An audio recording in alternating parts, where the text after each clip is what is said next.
Hello，大家好，我阿峰又嚟到短線旅行團系列，今次就會去3個城市玩2日，分別係中山市、江門市同埋珠海市。集合地點就有2個，分別係8點半羅湖口岸同埋9點半深圳灣口岸。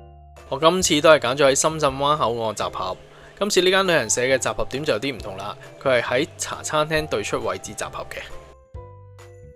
等我講講今次嘅行程，首先會經由深中通道去中山食午餐。古法荔枝柴燒鵝宴，跟住就會返酒店噶啦。酒店名叫做中山博頓園世紀酒店，酒店今年先開業嘅啫。酒店嘅特色係有充滿嶺南仿古建築風格。唞一唞就去酒店附近欣賞嶺南記憶嘅歌舞表演。睇完表演就自由活動噶啦，可以上返房或者周圍去行下，睇下仿古建築。再喺指定嘅時間集合出發去江門市食晚餐。晚餐就有台山五味鵝僑香味食宴，食飽再去啟明里影下相。到咗第二日啦，第二日嘅早餐呢就係酒店自助餐，到11點先會離開酒店去食午餐。午餐就有陽澄湖大閘蟹同埋花膠魚肚煨翅。之後就會去珠海行下唐家灣古鎮同埋奇澳島，接住就返關口噶啦。最後講埋價錢，本身團費係499，而家有限時優惠呢，團費減100。平日同埋週末同價，成人399，另加導遊費每日80，兩日即係160，總費用就係559啦。頭先就係9點10個字由深圳灣口岸出發，中途就會停一個休息站嘅，個半鐘頭到就會到食飯嘅地方。話咁快就嚟到餐廳，而家大約11點4個字，餐廳名叫做天海農莊。今日就係嚟食呢隻荔枝柴燒鵝啦，燒鵝用上鵝齡70日，大約6至7斤重嘅鵝。快啲揾翻自己圍台坐低準備食好嘢。首先就飲翻碗熱湯，今次呢就係菜乾湯。主角燒鵝賣相都唔錯，皮脆啖啖肉，係爭啲酸梅醬啦，有埋就更加好啦。不過店員就話當地就唔興點酸梅醬，同埋咁樣食已經好好食。呢餐呢真係夠晒豐富啊！除咗燒鵝之外，仲有雞，雞食落都好嫩滑。其次仲有炆鴨，味道都好好。其他餸菜包括頭先影到嘅浸蓮藕同埋上湯時蔬，仲有茄子豆角、清炒時蔬，同埋每一餐都會有佢嘅蒸魚。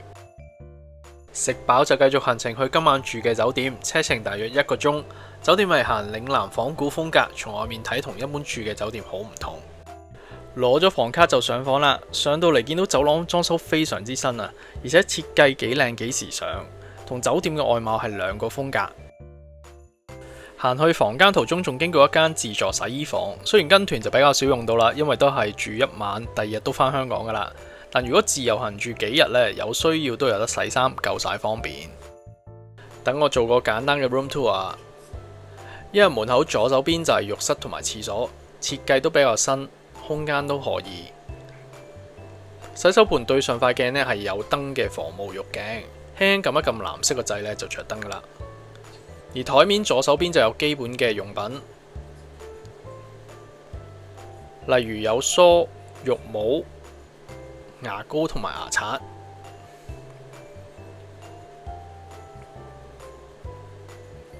而浴巾就放咗喺洗手盆下面個櫃。沖涼位同埋廁所都各自有門隔開，有獨立嘅空間。廁所乾淨。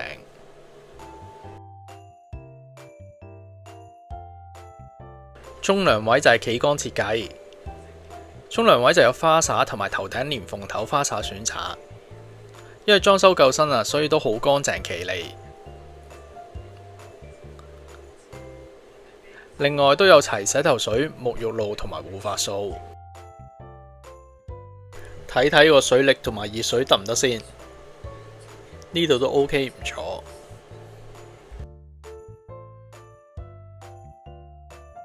行返出去睇睇，近門口位置就有個大衣櫃，裏邊有衣架，風筒原來放咗喺櫃裏邊，而最底就有拖鞋。房間都有提供免費嘅樽裝水、茶包，亦都有配備電熱水煲，但就冇雪櫃同埋夾萬啦。最後睇埋瞓覺嘅地方，呢個都好緊要噶嘛。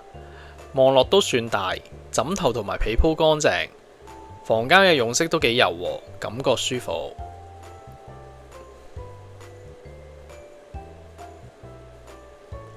牆上面除咗有2腳插蘇位之外，仲可以用 USB 插電。另外房間呢仲裝咗智能管家小道，唔知大家有冇留意房間係冇電視呢？因為佢用投影機代替，可以透過遙控器或者透過智能管家小道去開啟。除此之外，智能管家仲可以幫手校冷氣機嘅溫度同埋播音樂。如果覺得熱或者凍，出句聲就得啦。可能好多朋友呢住過酒店都有類似嘅智能管家，但係今次我就係第一次住酒店有呢個系統，等我都體驗一下先。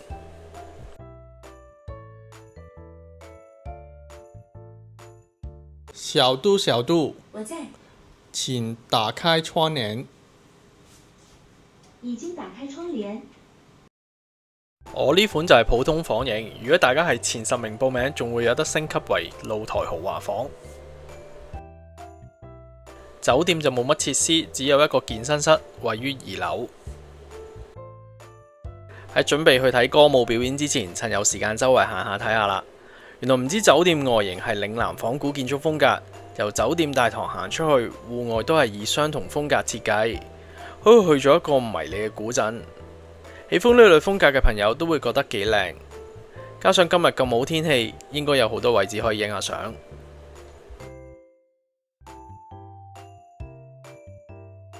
前面轉彎直行，原來仲有一間酒店，叫做隱山生活美學酒店。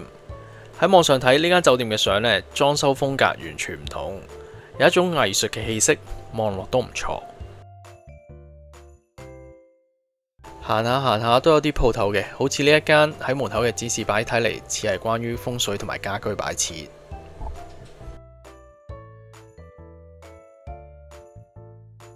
接住落嚟，等我繼續影下周圍嘅環境俾大家睇睇。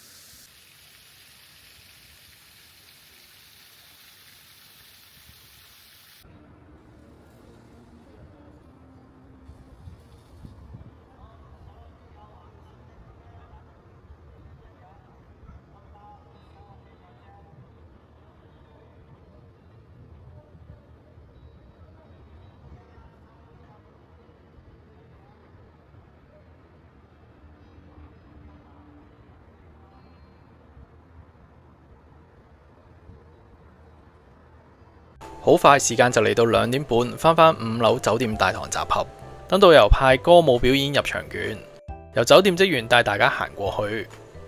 今次所睇嘅表演叫做嶺南記憶，場館頭先都有影到嘅，唔知大家估唔到喺邊度呢？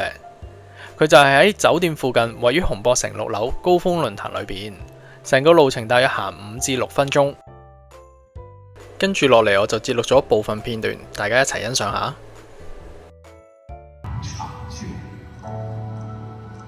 從南越舞的萬國商番，到盛唐荔枝的甜蜜傳奇，五香亭，印度僧侶的誦經聲與百樂巫祝的古典交織。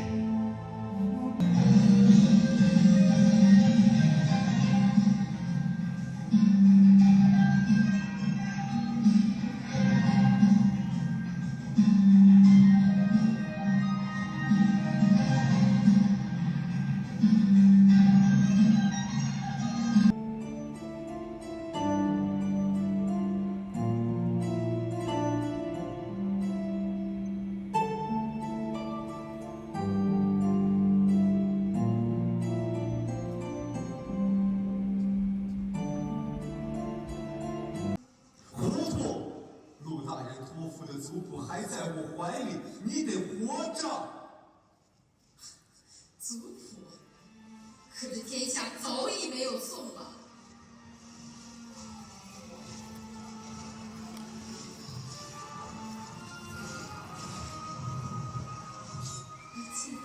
45分鐘嘅表演話咁快就完，嘆住冷氣欣賞表演喺咁熱嘅天氣底下呢，都係一個唔錯嘅節目。而家時間大約3.4個字，有大約1個鐘頭時間呢自由活動。去到4.9啦，就落返酒店2樓集合出發去江門市食晚餐，由酒店去餐廳大約50分鐘車程。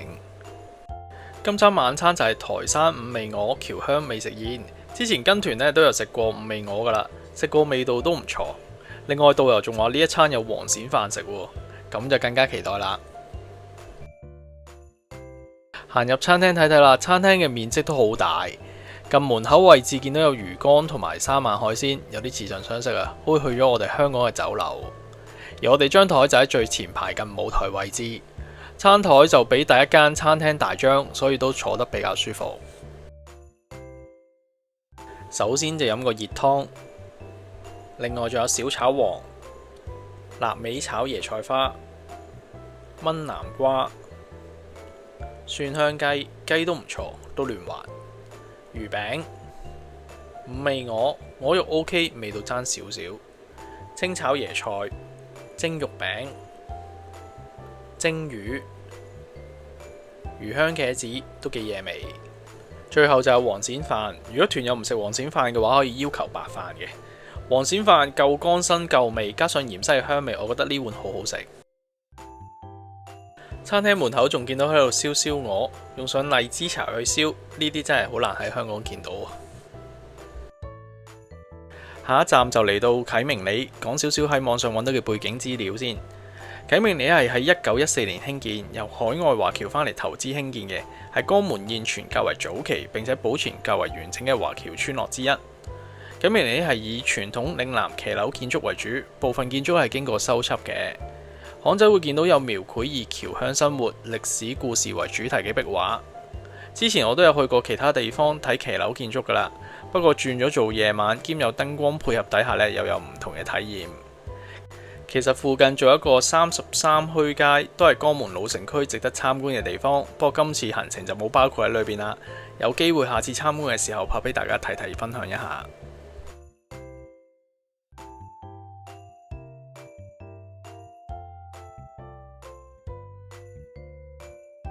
呢度都有唔少嘅餐廳，雖然啱啱食完晚飯，但望落都好似幾吸引。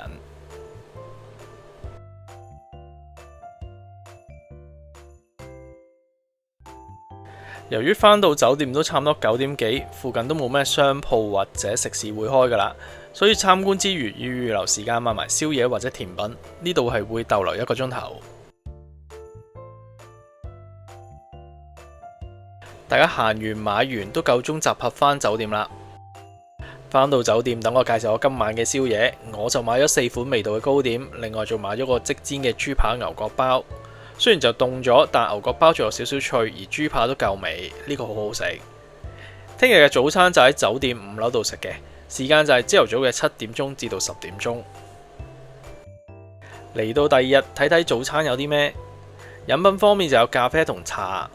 有部多士機可以整多士，亦都有3款西式包點，其中有冬甩同埋牛角包。左手邊就有水果、西瓜、梨、番茄同埋沙律。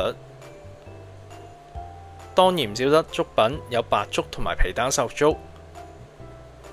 配料方面，除咗有辣菜脯、花生之外，居然仲有鹹蛋，真係有啲驚喜啊！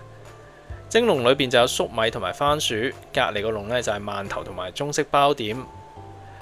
煎蛋同埋餃子都係早餐常見嘅。繼續向前行，睇睇有咩？有炒麵、滷水蛋、2款嘅炒時蔬。呢邊就放有油炸鬼、麥樂雞，之前仲有雞肉腸嘅。飲品方面，原來仲有牛奶同埋豆漿。最後就係可以自製粉麵嘅粉麵位。職員時不時都會留意食物嘅份量，兼就係冇咧都會主動添加，而且周圍嘅環境都好乾淨，體驗唔錯。由於集合嘅時間係10點45分，仲有時間上房唞一唞，或者周邊行下。齊人就出發去下一站食午餐。今餐嘅賣點就係1人1隻陽澄湖大閘蟹同埋花膠魚肚煨翅，車程大約7至8個字。嚟到餐廳大約11點半，餐廳名叫做尖園家宴，係一間園林特色餐廳。餐廳嘅風格係中式嘅舊建築。呢碗就係花膠魚肚煨翅，面頭啲草呢係我後加嘅。花膠魚肚都係細細塊，味道不過不失。其他食物包括家鄉炒米粉、蒜心臘味、炆鴨，呢啲味道唔錯，配個豬皮染晒汁仲好食啊！豉油雞夠滑，蒸魚、蒸肉餅、荷塘月式即係藕片西芹木耳、上湯時蔬，最後就係主角大閘蟹，一人一隻。大閘蟹就唔大隻啦，可能仲未係時候。等我搣開俾大家睇睇。雖然蟹膏就唔多啦，不過圍餐有得食已經唔錯。原來餐廳旁邊就有個4A 景區叫尖園。據網上所講，呢個係嶺南地區最大嘅古典私家園林。園裏邊有亭台、樓閣、長廊等等建築元素，結合埋湖州山、山溪河，構成一幅好靚嘅山水畫。搭咗1個鐘頭車左右，就嚟到三城記最後一站珠海。呢個景點叫做唐家灣古鎮，遊覽時間45分鐘，大致上係以三房路為中心遊覽嘅。左手邊就有啲攤檔仔，睇下有咩買先。有嘢飲同埋小食，例如有雞蛋仔同埋魷魚。今日天氣真係好好啊，不過亦都好熱，真係要買翻杯嘢飲，一路行一路飲先得。而呢邊就有啲餐廳有得食腸粉同埋甜品。趙記傳承呢間甜品鋪，我喺第二度地方都食過幾次，味道都 OK，可以試試。放隻咁大嘅兔仔喺門口都真係幾搶眼，吸引咗唔少人喺度影相。上美團睇呢間係西餐廳同埋酒吧。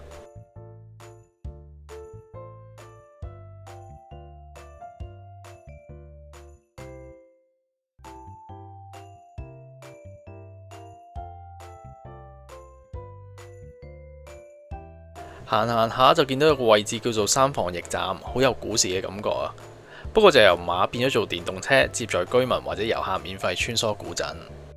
由於時間所限，我都係去咗好少部分嘅舊建築，例如畫面所見嘅唐公祠，裏面有唐家村歷史館。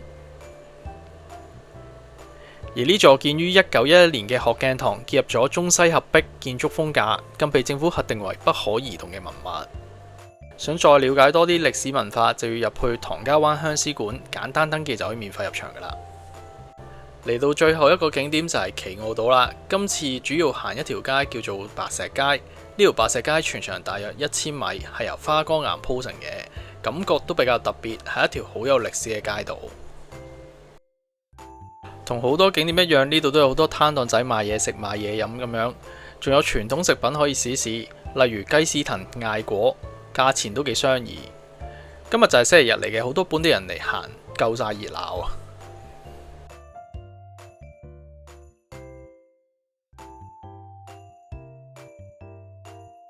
今次呢個旅行團基本上都冇咩時間或者地點賣土產，所以呢度就啱晒啦。目測都有唔少鋪頭賣乾貨、乾果、零食，大家就可以慢慢睇，格下價先買。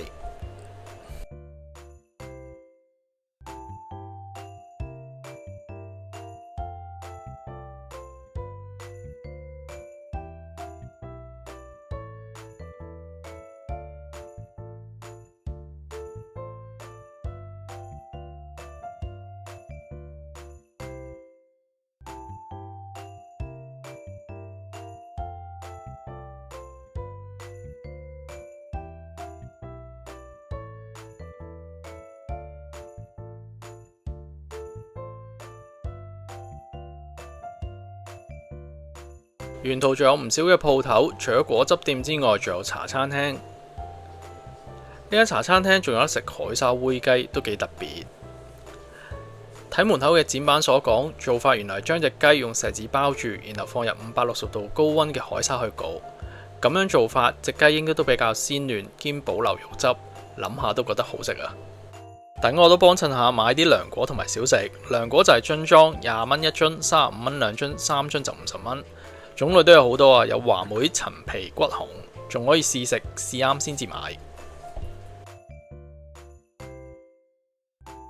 最後影埋奇奧島嘅古炮台遺址俾大家睇睇，呢幾台大炮幫助當時村民守衛家園。